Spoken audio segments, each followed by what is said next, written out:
Thank you. And Your time starts now. Voter আইডির সাথে আধার কার্ডের যে লিঙ্কেজের এসআইআর এর সময় যেটা আমাদের টপিক আর কি, এটা আমি বলতে চাই আমি এগেইনস্টে বলছি।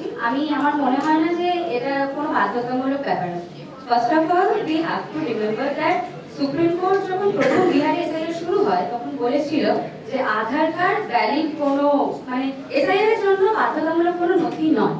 তো এই কারণে যখন পরে আবার সুপ্রিম কোর্ট এটা অ্যালাউ করে, তো আমাদের কাছে একটা প্রশ্ন আসে যে যখন প্রথমবারে এটা অ্যালাউ হয়নি তো এটার কতটা সাংবিধানিক স্বীকৃতি থাকতে পারে।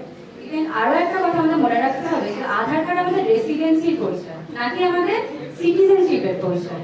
তো আধার কার্ডের সাথে ভোটার আইডি কার্ডের লিঙ্কেজটা এতটা বেশি ইম্পর্টেন্ট আমি মনে করি না। আর এরপরে আমি যেটা বলতে চাই যে খারাপ দিকগুলো, যেমন অলরেডি আগের ক্যান্ডিডেটরা বলেছে যে তেলেঙ্গানাতে অনেক মানে লক্ষাধিক মানুষ ভুলবশত কারণে বাদ করেছে, তারা এলিজিবল ভোটার ছিল বাট তারা তাদের নাম বাদ করেছে।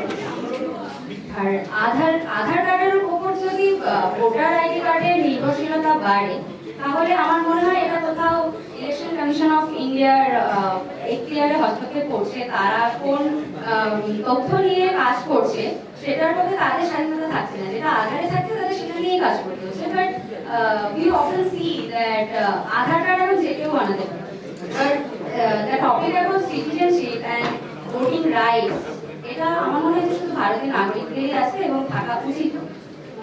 আধার কার্ডের সাথে ভোটার লিঙ্কেজের আরো একটা সমস্যা হচ্ছে যে আমরা যারা প্রত্যন্ত গ্রামের কথা ভাবি, যেখানে পর্যাপ্ত পরিমাণ যোগাযোগ ব্যবস্থা নেই, সেখানে মানুষজন দিন আনা দিন খাওয়াতে বেশি ফোকাস, তাদের পক্ষে এত ডকুমেন্ট, এত লিঙ্কেজ, বারবার অ্যাডমিনিস্ট্রেশন অফিসে যাওয়া, সেখানে গিয়ে ভেরিফিকেশন করা, it's a long process, we all know. Your time's up.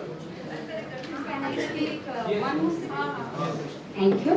And তো আমার ক্ষেত্রে এটা মনে হয় যে অনেক মানুষ এই কারণে বাদ পড়ে যায় যে তারা পর্যাপ্তভাবে নলেজটাই তাদের থাকে না যে আমাদের এটা পড়তে হবে, এটা আমাদের পক্ষে কতটা জরুরি।